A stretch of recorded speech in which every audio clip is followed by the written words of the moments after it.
assez facile. De toute manière, c'est un quartier que je connais. Moi, j'habitais à quelques, 5 minutes d'ici, rue Émile Banning, après Général Jacques. Donc je prenais le bus 71 tous les jours pour descendre en ville, quoi. Donc c'était sur mon chemin. Ah, d'accord. Et vous avez fait des études ici? J'ai étudié effectivement à Louvain-la-Neuve, Oui. ce qui fait que j'ai habité en fait la première année de mon arrivée en Belgique en 2003 à Louvain-la-Neuve, mais je faisais un 2S, un droit international des droits de l'homme, qui était co-organisé par l'UCL et les facultés universitaires Saint-Louis de Bruxelles. Ce qui fait que je faisais la navette toute la première année entre Louvain-la-Neuve et Bruxelles. Et ensuite, quand j'ai terminé ma formation et que j'ai quitté Louvain-la-Neuve, je suis venu habiter Bruxelles. J'ai habité un temps place Fontenas à Saint-Gilles. Ah, d'accord, oui. Et après une année, je me suis installé rue Émile Banning, près d'ici. Et donc j'ai souvent emprunté la ligne 71 ou 71. Vous avez quel âge là? Quand j'arrive ici, oui. C'était quoi? C'était à peu près 15 ans. J'arrive en Belgique, j'ai dans les 26 ans, dans ce zoo-là, quoi. Ouais. Donc déjà un beau bagage avec vous, quoi. Ouais, j'avais quand même un parcours. J'avais fait ma licence en droit, ma formation classique de juriste, je l'ai faite à l'université de Kinshasa. Jusqu'à la fin de ma licence, c'est au moment où je commençais au barreau que j'ai obtenu cette bourse de la CUD, la coopération universitaire au développement, qui me permettait donc de venir faire cette spécialisation et les cas échéants, les doctorats qui pouvaient venir. Mais bon, je suis parti bien avant parce que j'ai voulu aller voir si l'herbe était plus verte sous les neiges du Canada. D'accord. Ah, bon, pour ce qui est de la neige, on en reçoit énormément, comme vous savez. Et c'était une opportunité académique qui était proposée ou bien?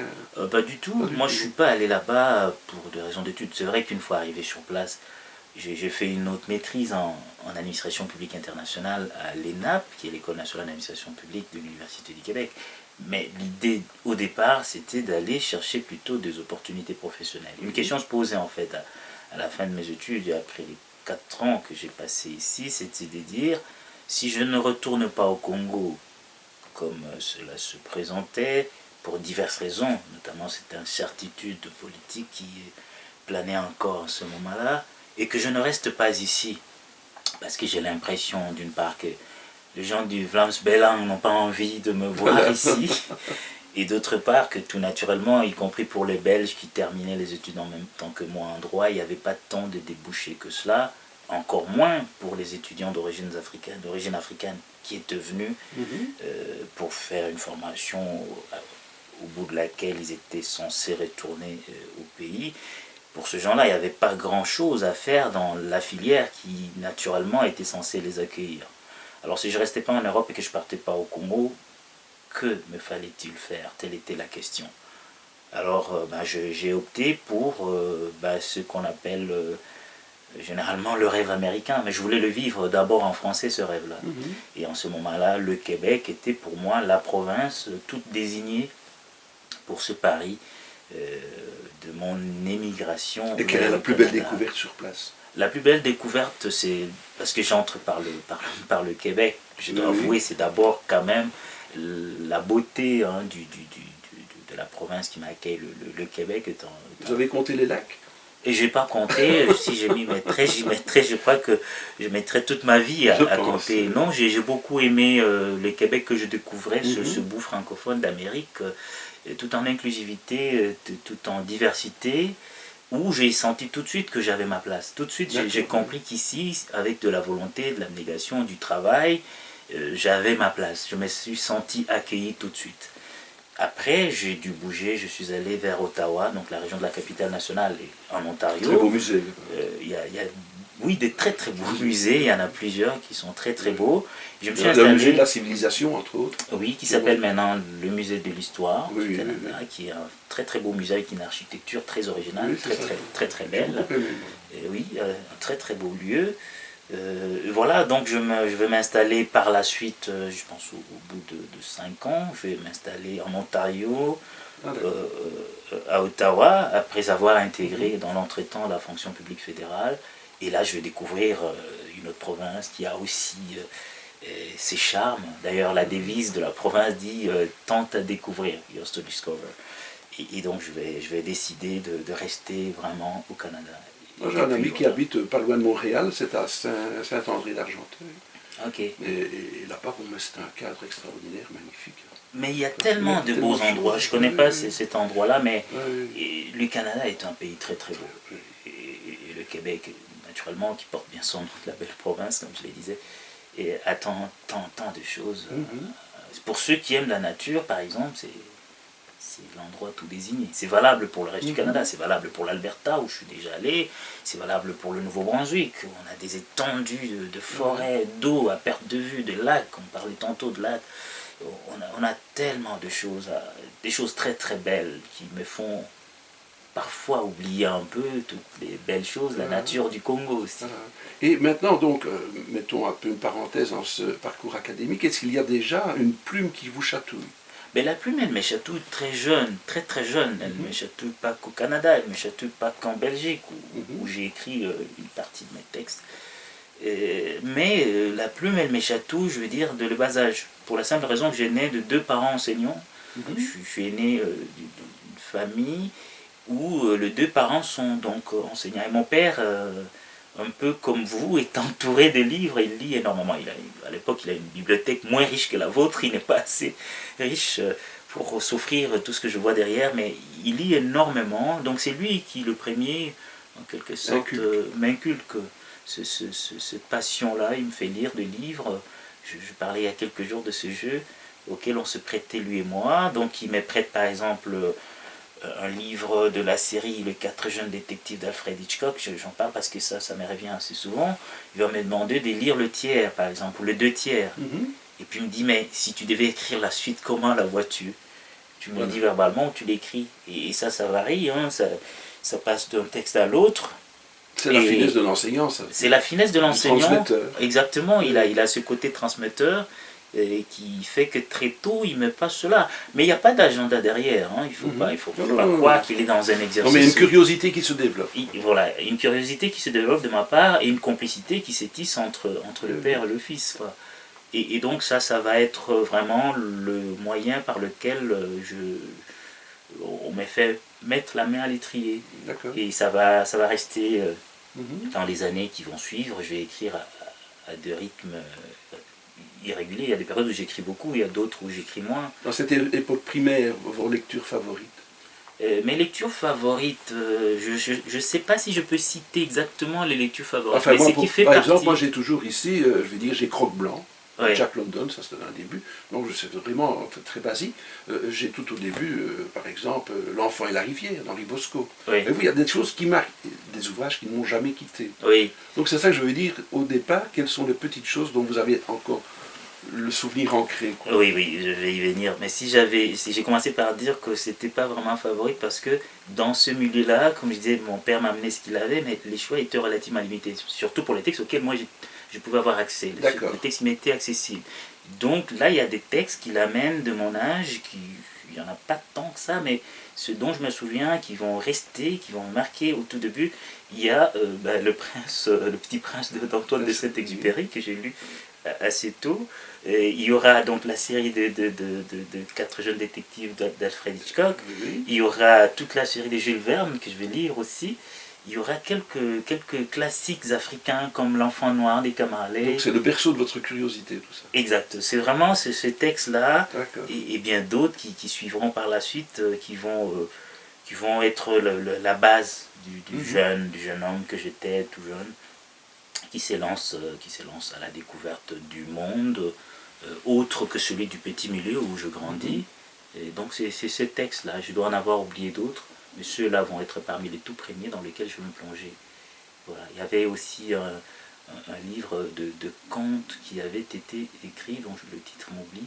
En tout cas, plusieurs livres qu'avait publié un écrivain que beaucoup de Congolais connaissent, Zamenga Batukezanga. Je découvre. Les aventures de Zamenga Batukezanga, c'était des contes de romans accessibles aux jeunes. Ceux-là, je vais les lire peut-être vers les 10-11 ans. D'accord. Mais ça fera partie des lectures qui vont imprégner mon imaginaire lorsque mon père m'élance un peu sur ce terrain-là. D'accord. cette caractéristique d'écriture, comment est-ce que vous allez la découvrir, que vous avez, je veux dire, parce que vous avez une écriture très, très typée. Hein. Et j'ai eu beaucoup de plaisir à mettre à côté l'ouvrage de Wilfrid Songuet, parce qu'encore une fois, on retrouve dans l'écriture de Wilfrid énormément de caractéristiques comme chez vous. C'est-à-dire une écriture fleurie, qui est chantante et tout en étant très au fait du récit qu'on veut développer. C'est intéressant. Parce qu'encore une fois, ce n'est pas une écriture académique, c'est une écriture spontanée, mais qui est un petit peu comme le personnage que vous venez de me décrire, vous, dans la découverte de l'écriture, dans la découverte du père, dans la découverte un petit peu des écritures de base, des lectures de base, qui sont des choses qui se développent naturellement. Alors, j'ai pas les clés, mais je prends ça comme un beau compliment, ce rapprochement que vous faites avec Wilfrid, que j'aime beaucoup, qui est un ami et dont j'ai dit beaucoup de bien. Oui. S'agissant de ce roman, j'ai fait une chronique en son temps lorsqu'il est sorti, parce que j'avais beaucoup aimé. Oui, j'ai fait une chronique sur le blog d'un blogueur chroniqueur franco-congolais, Larius Gonguis, qui était à Paris, et je disais beaucoup de bien. Je disais à quel point cette plume-là de Wilfrid m'avait émerveillé lorsque j'ai lu ce roman. Et alors, j'ai pas la clé, hein. Vous savez, quand on a ça, on ne sait pas soi-même vraiment comment ça peut s'expliquer, mais ce que je peux dire, ce que probablement aussi bien chez Wilfrid que chez moi, puisqu'on vient tous les deux du bassin du Congo, et on vient de ce qu'on pourrait appeler, parce que vous avez vu dans le livre de l'ancien royaume Congo, hein, qu'il décrit, qu'il convoque dans son livre, on vient de cette tradition de l'oralité, faite de contes, faite de chansons lyriques de nos mères, de nos grands-mères, que l'on amène dans des veillées mortuaires, dans de fêtes, de kermesses au village. Il y a tout ce patrimoine vocal, oral, chanté, qui habite nos univers, qui nous habite à l'intérieur. Et je crois que ce que vous dites doit procéder justement de la manière dont tout ça c'est assis au fond de nous et transparaît lorsque, à l'écrit, nous essayons de coucher des choses qui nous semblent importantes, ou en tout cas notre manière de voir le monde et dire la société, ses maux, ses travers, et ses joies et ses misères. Je pense que c'est probablement de cela. Et puis, pour revenir à l'oralité, à l'art, de manière générale, au patrimoine du bassin du Congo, on est quand même, pour le meilleur et pour le pire, le peuple de la chanson, le peuple de la rumba. Et dans mon roman, je pense que vous avez pu voir comment ce rythme que vous décrivez se marie avec la rumba, qui est tout un personnage aussi dans le livre. Je crois que c'est l'ensemble de tout cela, probablement, c'est une hypothèse que je lance, qui transpire dans la manière dont notre écriture vous atteint, vous qui n'avez pas nécessairement ce même background qui est le nôtre. Alors, comment est-on approché par un personnage tel que votre éditeur? Parce que Jean-Pierre Orban a été chercher cette perle que vous êtes dans l'écriture, encore une fois. Comment vous a-t-il découvert? Ou bien avez-vous quelque chose en tête et vous allez le trouver? Comment s'est passé un petit peu cette symbiose entre les deux personnages? En fait, parfois la magie de la littérature, c'est aussi de faire se croiser des chemins qui autrement peut-être seraient restés parallèles toute une vie. Ce qui s'est passé, c'est que une amie commune, aujourd'hui amie, mais à l'époque c'était juste une chercheuse au CNRS qui s'appelle Maëline Lélé, devait organiser avec l'Institut français de Goma, il y a 2 ans de cela, les rencontres littéraires de Goma. C'était une sorte de festival littéraire qui rassemblait les écrivains chevronnés et j'aime pas trop l'expression écrivain en herbe, mais en tout cas le jeune qui s'est lancé, qui se lance dans l'écriture sans avoir soit été publié ou alors avait été publié à une échelle locale. Et donc on devait se retrouver à Goma avec, entre autres, pour nous qui venions du Nord, donc Jean-Pierre Orban, Guillaume Jean, que vous connaissez sans doute, écrivain formidable qui nous vient de la Belgique, et Joël Sambi. Il y avait qui d'autre? En tout cas, nous étions un certain nombre. Donc c'est là que vous vous découvrez. C'est là que nous nous découvrons, c'est là que je fais la connaissance de Jean-Pierre. Et voilà, les écrivains, c'est tout ce qu'ils savent faire. Quand ils se voient, ils se passent le livre. Je prends les siens, il prend le mien. Bon, moi, je lui offre le mien, en fait. Je ne savais même pas en ces moments-là qu'il s'occupait de la collection Pulsation chez Vendailleurs. C'est un geste amical, je le trouve extrêmement sympathique, très bien articulé, c'est quelqu'un d'agréable, il me fait très bonne impression et au moment où on est prêt à se quitter, donc je lui offre ce roman pour qu'il le lise dans son avion. Vous pouvez rappeler le titre du roman? J'irai danser sur la tombe de Senghor, donc mon premier roman qui avait été publié en 2004 aux éditions L'Interligne à Ottawa. Donc je lui prête ce roman, ben je le lui offre voilà, pour sa lecture. Et bon, je lui parle un peu des circonstances dans lesquelles le roman a été écrit, le parcours qu'il a eu. Et voilà, on discute de choses et d'autres. Et puis, ben, beaucoup plus tard, une fois qu'il l'a lu, ben, il me contacte pour me dire que lui a envie de ressusciter la collection Pulsation qui était en veilleuse dans quelques temps, et que voilà, s'il arrivait à faire aimer ce roman au sein de la maison, chez Vendailleurs, très belle initiative de sa part aussi, je trouve. Ben, moi j'en suis heureux, j'en suis très heureux. Le roman, quand il est sorti au Canada, il était à diffusion régionale, donc on l'a fait circuler exclusivement au Canada. Évidemment, il y a des gens en Europe, en Afrique qui l'ont acquis. Aujourd'hui, avec des grosses boîtes comme Amazon, des gros labels, on peut pratiquement acheter tout de n'importe où. Mais les diffuseurs d'alors ne l'avaient pas mis en circulation hors de l'Amérique du Nord. Et donc ce que Jean-Pierre Robin fait avec Vendailleurs, Utah et toute l'équipe de Vendailleurs, c'est vraiment de donner maintenant une vie internationale au sens plein à ce roman qui avait déjà fait son chemin. Ce roman est publié tel qu'il était ou bien il a été un peu retravaillé? Non, on n'a pas voulu le retravailler, c'était même pas le projet. Donc on a voulu voir s'il y avait des coquilles qui nous auraient échappé, ce qui arrive toujours dans un travail d'édition. On a beau faire les choses avec beaucoup de méticulosité, on peut trouver parfois une coquille. Donc on n'a pas voulu, et de toute façon, par principe, moi j'ai choisi de ne pas retravailler mes romans en cas de réédition. Je veux d'une certaine manière rester fidèle, je veux me mettre à nu, que le lecteur voit qu'est-ce que j'ai fait quand je n'avais pas un an comme auteur. Je ne vais pas parler des textes que j'ai écrits avant, mais je voulais vraiment que l'auteur qui lit l'édition qui sort en France retrouve le texte tel que je l'ai écrit il y a 5 ans lorsque j'ai publié mon premier texte, mon premier roman. On est devant une rame de papier vierge. Comment va-t-on imaginer ce roman tel qu'il est? Parce qu'il est construit d'une manière magistrale. Il est bien chapitré, il y a bien des sous-chapitres, c'est bien structuré, mais alors c'est le tremplin du départ qui est somptueux, quoi. C'est prévu ou bien ça vient au cours de l'écriture? Ah, ça c'est fantastique ce que vous dites. En tout cas, ça me fait plaisir parce que ce coup de départ, c'est en fait là où, pour utiliser un pléonasme, mais c'est là où tout démarre. Mais ça démarre sur la route en fait.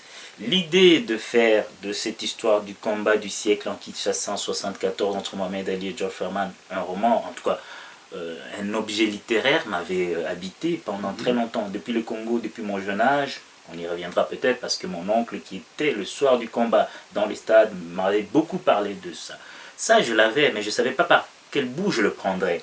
Sauf que ce jour-là, en 2012, je quitte chez moi à Ottawa, donc je prends ma voiture, je veux aller chez mon oncle. J'ai un oncle à Ottawa qui vit à environ 20 minutes de chez moi. En ce moment-là, j'habite au centre-ville d'Ottawa, à quelques mètres du Parlement fédéral. Je démarre, je commence à rouler et au bout de peut-être 5-10 minutes, je perçois en quelque sorte les premiers mots, vraiment les premières phrases de ce roman. Comme ça, alors que je n'avais même pas de plan de travailler dessus. Voilà, je sors et une idée, une image et des mots, des phrases qui viennent. J'ai dit, mais ça, je ne peux pas le louper. Tous les écrivains savent, si tu as un moment comme ça d'inspiration qui vient avec, de manière étincelante, avec autant d'acuité, de précision, tu le captes ce moment, tu ne le laisses pas passer. Donc, je vais garer ma voiture près de la chaussée, je me déroute, je gare la voiture. Il y avait une facture d'une compagnie de téléphonie au Canada qui s'appelle Vidéotron qui traînait dans ma boîte à gants. Je vais commencer à écrire ce que je perçois, ce qui vient à l'esprit. Et au bout de quelques minutes, je n'ai pas assez d'espace. Je dis, mais il ne faut pas que ça s'arrête là. Je rebrousse chemin, donc je retourne chez moi. Il est 15h, 15h30 à peu près, je m'assieds, jusqu'à 22h30, j'étais là. Je ne suis plus allé voir mon oncle, je me suis assis, j'ai écrit une dizaine de pages. Alors, on parlait tantôt de révision, est-ce qu'on révise, on ne retouche pas. Je peux vous dire C'est resté dans la que spontanéité. ça c'était dans la spontanéité, mais la chose la plus frappante, c'est que lorsque plus tard on décide d'éditer ce livre avec l'interligne, la partie où je n'ai reçu pratiquement aucun commentaire. Tu pourrais écourter cette phrase, est-ce que tu déplacerais pas ce paragraphe, est-ce que tu allongerais pas cet aspect, ce genre de choses qu'on entend parfois quand on discute avec un éditeur. Et non, je n'ai absolument rien reçu sur la partie qui constitue le prologue de ce roman. C'est resté comme ça, j'ai pas d'explication, mais on n'a quasiment rien touché. Et voilà, tout est parti de là. Après, j'ai dû, oui, prendre un peu de distance, essayer de penser à comment je ferais cheminer cette histoire-là, tout en évitant d'avoir réponse à tout. Je ne voulais pas une histoire complète, à tout point de vue, avec tous les détails. Je voulais une sorte de comment dirais-je, une sorte de fil conducteur, voilà, avec quelques repères, sans plus. Et un point de chute, les cas échéants. Et le reste serait bâti, construit, enrichi au fur et à mesure. Et tout ça vient justement par l'oncle. Le déclic vient par l'oncle. Oui. D'une part parce que voilà... C'est lui qui a vécu l'événement. C'est lui qui a vécu l'événement. Voilà. C'est il s'appelle Eustache, mais pour des raisons que sur lesquelles je ne m'attarderai pas, nous l'appelons tous Abou Nidal. D'accord. Abou Nidal étant un Palestinien connu pour des raisons assez discutables. Mais c'était comme ça, il était jeune, il était un bon vivant, soupolé, quelqu'un de vraiment un personnage de roman à lui seul. Et donc c'est lui qui, après ce combat, alors que j'étais très jeune, va beaucoup me parler de ce combat. D'accord, ça a vraiment marqué. Ça l'a beaucoup marqué, ça l'a marqué au point qu'après le combat, il habitait chez mon grand-père urbain qui était dans un quartier à Kinshasa qu'on appelle Mikondo. C'est le quartier qui fait face au camp des parachutistes, le camp Seta que les Français avaient bâti à l'époque de Mobutu. Donc lui, après ce combat, il va aller pratiquer la boxe au camp Seta, de l'autre côté de la rivière Nswenge. Et donc, il va vraiment vivre ce combat de manière très intense, et il va beaucoup m'en parler, et en même temps, comme il est un grand danseur, un grand fan du groupe musical de rumba Zaiko Langalanga, pratiquement il m'offrait tous les ingrédients pour écrire ce roman. Et donc quand je décide d'écrire le roman qui lui est dédié, d'où justement l'idée de lui dédier le roman, et donc là je le vois lui, un peu à l'image de Modero, mon personnage principal, je le vois venant du Kwilu, de chez nous. Ben, on est de Mbanza, mais bon, c'est pas le même Mbanza que dans le roman, mais je prends quand même le village de Mbanza, d'où vient ma grand-mère paternelle. Et donc je l'imagine quittant Mbanza, venant à Kinshasa, et avec le rêve d'intégrer ce groupe mythique qui est son groupe de cœur, le Zaiko Langalanga. Après, tout le reste est fiction, bien entendu, mais c'était vraiment pour lui rendre hommage de ce qu'il avait allumé en moi une flamme qui finalement aboutissait à ces récits. Qu'est-ce qui a allumé justement ce personnage principal? Ben, d'une part, le souvenir de mon oncle, d'autre part, ça c'était en ligne. Je pense une discussion dont je vais être témoin. Ça se passe sur Facebook d'un artiste congolais qui vit aujourd'hui, je pense en Amérique du Nord, probablement aux États-Unis, et qui avait posté une vidéo de Mobutu aux Nations Unies en 1973 avec le fameux discours anti-impérialiste et tous les commentaires que les Congolais de la diaspora faisaient pour louanger Mobutu, regretter toutes ces années. Et donc moi j'étais là, je pense que j'avais eu une longue conversation au téléphone quelques jours avant avec mon oncle. D'une manière ou d'une autre, on était revenu aux années Mohamed Ali, le combat et tout, donc j'étais encore un peu dans ce souvenir. Et là je tombais sur cette discussion. Je crois que c'est là où la flamme est partie. Et le nom du héros, vous l'avez pêché où? Le nom du héros, je voulais un nom qui puisse parler aux Congolais. Et je ne vous cache pas que je voulais un nom qui fasse penser à un musicien congolais qui a vraiment existé. Et pour X raisons, j'avais pensé à un musicien que j'ai pas beaucoup connu. Il est jeune, mais il est resté dans les esprits. Il fut une célébrité quand nous on était jeunes, et je sais que mon oncle l'aimait beaucoup. Il s'appelait Mopero, pas Modero comme mon héros, mais Mopero. Et donc j'ai d'abord pensé à Mopero. J'ai même au tout début nommé mon personnage Mopero. Donc mes amis très très très proches qui ont lu ce texte dans sa première phase, je pense ici par exemple à Lambert Landa, mon ami qui est à Ottawa, qui lui s'est même battu, il me dit mais Blaise, il faut que tu gardes Mopero, parce qu'en fait quand il a lu ces textes, il a cru que c'était la vie de Mopero que je racontais, et qui était très très célèbre, comme je disais, dans les années 60-70, mais que je n'ai pas connu, j'étais trop jeune à l'époque pour le connaître. Mais après je me suis dit, mais si Lambert pense, parce qu'il est de la génération de ceux qui ont connu Mopero, s'il pense que c'est Mopero, mais les gens au Congo vont penser que c'est la biographie de Mopero, alors que c'est une œuvre de fiction, c'est une vie que j'invente pour mon oncle, c'est l'alter ego de mon oncle Stache. Donc je vais modifier ce nom, je vais l'appeler Modero. D'une part parce que c'est proche de Modero, mais d'autre part parce que c'est quelqu'un qui est dans la modération. Il n'est pas comme son acolyte Batekol, assez radical, un brin xénophobe, un peu anti-blanc sur les bords, alors que lui il est dans la nuance, il est dans la modération, dans la réflexion, dans la mise en perspective, et donc j'ai choisi Modéro. Donc on fait un bond en arrière, il y a ce tremplin du départ, la structure vient rapidement. La structure vient assez rapidement. Je pense que moi je suis de ces auteurs qui ont besoin d'une certaine clarté. Pas une clarté totale, j'aurais horreur de savoir. C'est le technicien qui réapparaît alors. Je sais pas si j'aime pas trop les termes techniciens. Le technicien, non, je veux dire, dans votre métier, vous êtes quand même structuré. C'est ça que je veux dire. Vous avez quand même une technique de travail. Oui. Donc c'est là que je veux dire, bon, dans l'écriture, je vais appliquer ce que je fais dans la vie aussi. Je vais me structurer, quoi. Oui, je suis peut-être quelqu'un de relativement structuré, oui. J'ai dit technicien, mais c'est dans le cas justement. Oui, comme beaucoup de juristes, je pense qu'on aime bien que les choses soient dans le cadre et se tiennent bien, qu'il y ait une cohérence, une certaine logique. Voilà.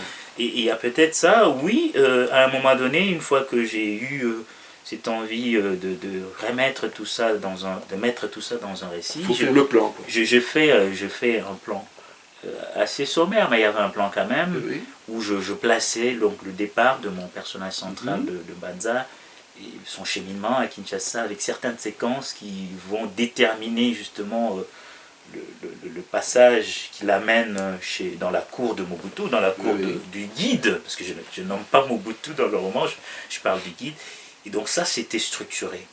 Et puis le point de chute, je voulais donc que l'histoire se termine, sans rien divulgacher pour ceux qui n'ont pas lu le roman, que ça se termine aux États-Unis, pour que ce rêve qu'il n'arrive pas à réaliser dans cette ville coriace qui est Kinshasa, où les fameux cannibales urbains le broient, en tout cas le poussent dans ses derniers retranchements et l'oblige à inventer un devenir qui ne serait pas celui de la star de Zaïko. Je voulais que ce point d'achèvement se passe aux États-Unis, parce que c'était un peu le rêve que lui faisait miroiter son patron, le conseiller du guide, et parce que, oui, il y a ce rêve américain qui, d'une manière ou d'une autre, j'en parlais au début de l'émission, au début de l'entretien, il y a ce rêve américain qui fascine, pour ainsi dire, le monde entier, que l'on soit à Kinshasa, que l'on soit, je sais pas moi, Dar es Salaam, à Kuala Lumpur ou à Port-au-Prince. Donc j'avais cette envie que ça se boucle de cette manière-là. Et donc il y avait ce plan que j'ai échafaudé, mais auquel j'ai parfois désobéi, que j'ai dû amender, dont j'ai dû me détourner. Et voilà. Mais j'avais besoin effectivement d'une certaine structure pour garder mon cap. Je vais vous chatouiller aussi, mais on ressent le technicien parce qu'il y a quand même des bas de page réguliers qui sont importants pour la compréhension du récit. Oui, je voulais ces bas de page parce que pour moi c'était une espèce de compromis entre la spontanéité, parce que je voulais que les textes soient vivants, qu'ils reflètent la vie, le parler, le vécu de Kinshasa, mais en même temps, si j'étais lu par un flamand qui est à Knock, ou un acadien qui est à Moncton, ou je sais pas moi, quelqu'un qui est en Haïti, à Port-au-Prince, où j'ai vécu un temps, qu'il ne soit pas largué, qu'il sache de quoi on parle. Quand on parle d'équinoiserie, quand on parle je sais pas moi, on lance un slogan à la gloire du guide en lingala, et quand on a un maxime qui ne peut bien se traduire, qui ne peut bien se dire dans la bouche de mon personnage qu'en lingala ou en kimbala, hein, la langue de mes grands-parents dans le Kwilu, mais je voulais que ça soit dit de manière spontanée, avec originalité, authenticité, mais que je donne les codes, que je donne la traduction, que je donne les clés de la compréhension à mon lecteur, où qu'il soit, d'où qu'il me lise. On a parlé justement de ce début foudroyant, fulgurant, hein, de ce tremplin qui se mettait en route, que vous vous gariez au bord de la route. La suite du récit a pris combien de temps? Ah, bonne question. Et ça, c'est quelque chose que j'ai plus réussi après. La suite du récit a pris exactement 4 mois. 4 mois pour quoi, 400 et quelques pages dans la version... Pour garnir l'arête que vous veniez de mettre sur papier, qui est le plan, quoi. Oui. Il faut 4 mois. Oui, 4 mois pour sortir le manuscrit dans sa première version, bien entendu. Oui. Mais 4 mois, alors que je travaille au ministère de la Justice du Canada à temps plein. Donc je suis déjà fonctionnaire en ce moment-là, et j'ai très peu de temps pour écrire en réalité. Mais les écrivains, ben, c'est un peu comme les fumeurs. Quand il faut fumer, on ne s'arrête pas, quoi. Ça vous prend comme ça vous prend. Et donc j'ai jonglé entre mon travail, bien entendu, et mes heures de repos qui, elles, étaient quasiment complètement consacrées à l'écriture de ces textes. Je revenais du boulot, je rentrais du ministère, je m'asseyais, et écoute, je me mettais à écrire après le repas du soir, on va dire entre 19h et minuit. Et les fins des semaines, je restais chez moi. Pendant ces 4 mois, j'ai quasiment pas eu de vie sociale, sinon très peu. Et donc, j'écrivais.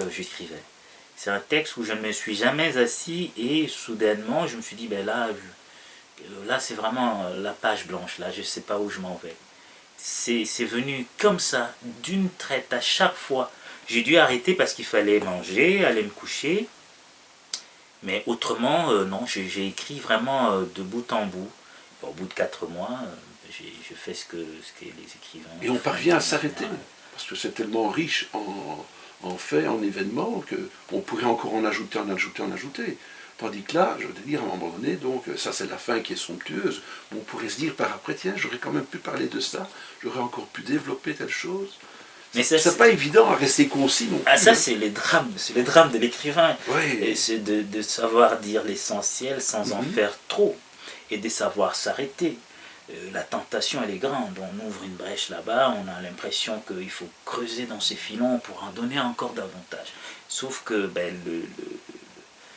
les biens, je sais pas, l'ennemi du mieux, on dit, hein, si je ne me trompe pas, à force de trop exploiter ce qui se passe bien, ce qui fonctionne bien, on peut tomber de l'autre côté. Donc j'ai essayé de rester dans quelque chose que je trouvais, comment dire, quelque chose qui se suffisait, quelque chose qui devait être lu, éventuellement aimé, apprécié comme ça, avec une certaine pondération, sans trop tirer, même si c'est un roman à tiroir et qui a beaucoup d'aspects qui auraient pu être enrichis, au risque d'arriver à quoi?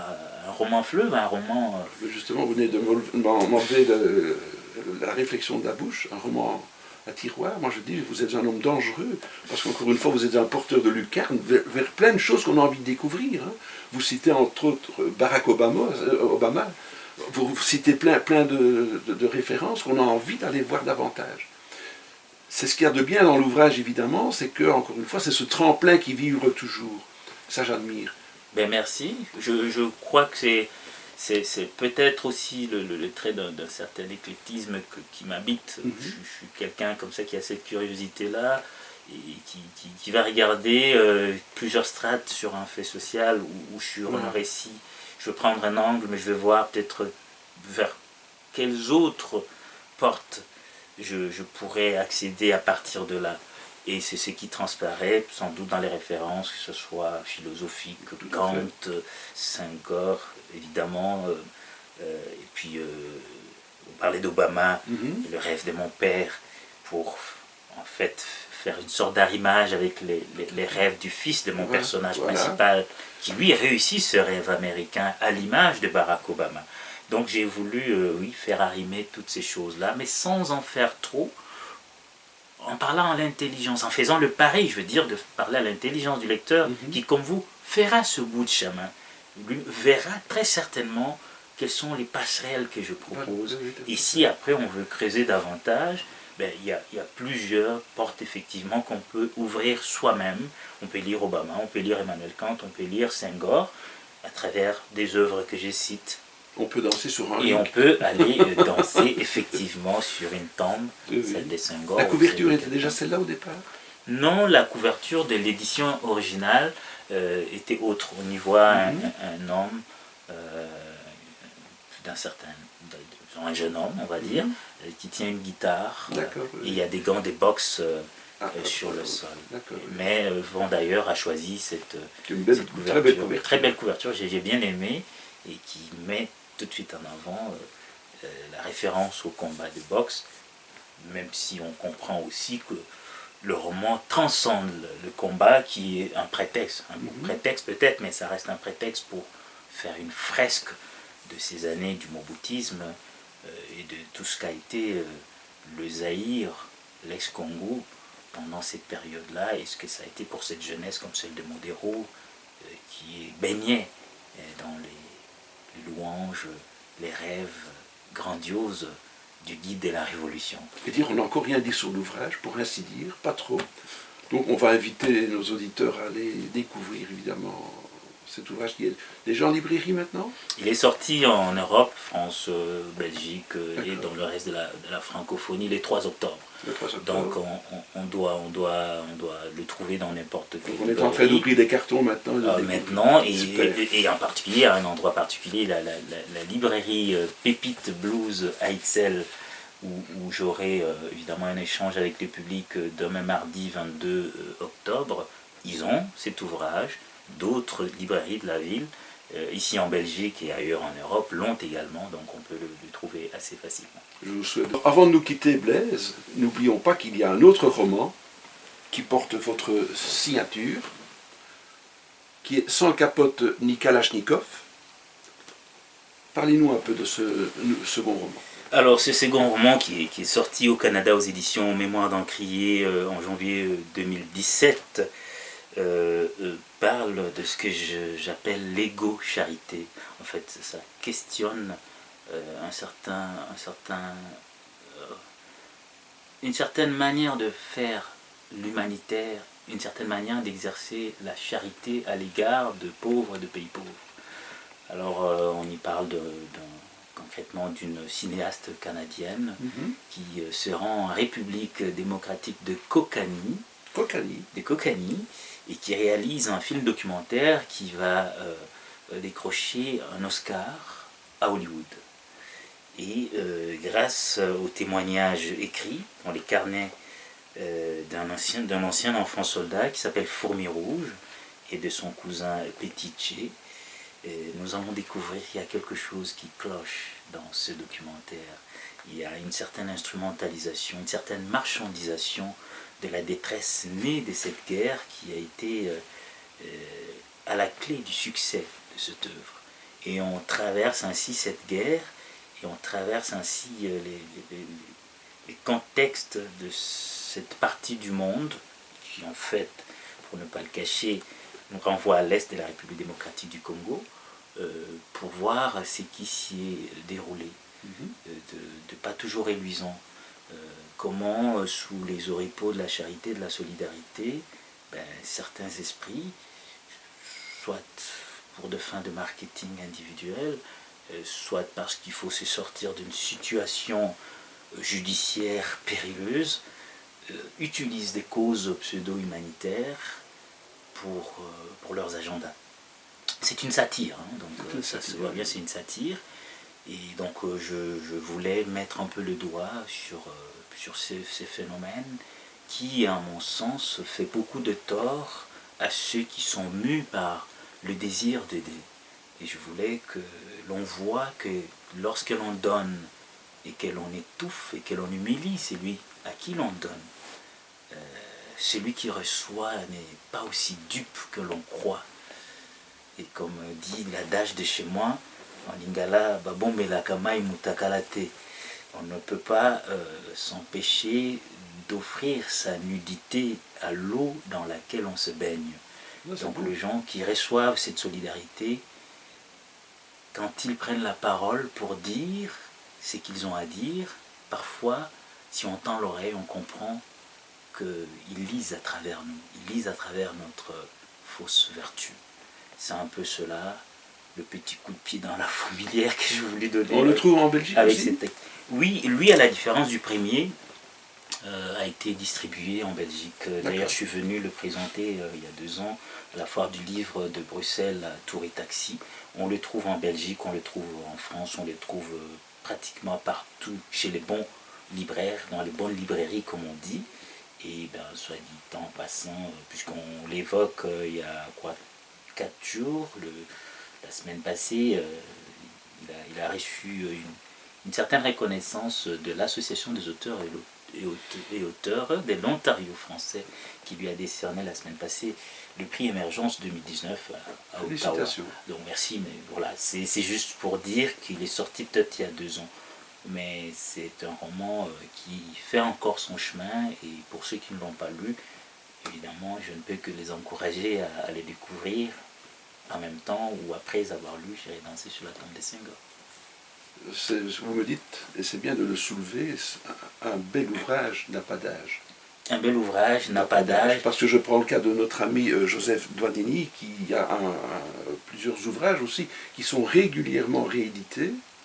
Et encore une fois, c'est le genre de choses qui peut ressortir dans 2 ans, dans 3 ans, dans 5 ans. Ils ont toujours leur actualité. C'est tout ce que je peux lui souhaiter, effectivement. Vous l'avez dit si bien, les bons ouvrages n'ont pas d'âge. Je crois que c'est même à ça qu'on les reconnaît. Voilà. Et que l'on soit aujourd'hui à lire, je sais pas, je veux prendre n'importe quelle œuvre, 100 ans des solitudes, ou pour parler d'un auteur qui m'a beaucoup marqué, qui est proche d'ailleurs de Marquez, que l'on soit en train de lire La vie et des de Sony Laboutancy, qui a été écrit dans les années 70, où on retourne beaucoup plus loin que ça, Les Misérables, L'étranger, des œuvres que nous avons aimées, Le vieil homme et la mer, tous ces textes qui n'ont pas pris une ride et qui sont d'une actualité puissante. On pourrait aller du côté de Russe, il y a tellement d'œuvres qui ont traversé les temps. Je pense que c'est la marque de œuvres essentielles, c'est la marque de la littérature grand L. Je ne dis pas que j'en fais, mais si un jour, 30 ans, 50 ans après, on est encore en train de lire Sans capote ni Kalachnikov, on ressortira la vidéo. On pourra dire alors qu'il y avait quelque chose peut-être qui dépassait l'ère du temps. Voilà. Merci beaucoup pour cette belle explication de l'ouvrage que je découvre à l'instant. Merci beaucoup de passer beaucoup de temps pour la promotion aussi. Mais merci beaucoup, merci. J'ai été très content de vous voir. Mais merci beaucoup de m'avoir invité dans ce cadre si charmant. Merci. Voilà. Merci beaucoup. Et au plaisir de vous revoir demain. Merci.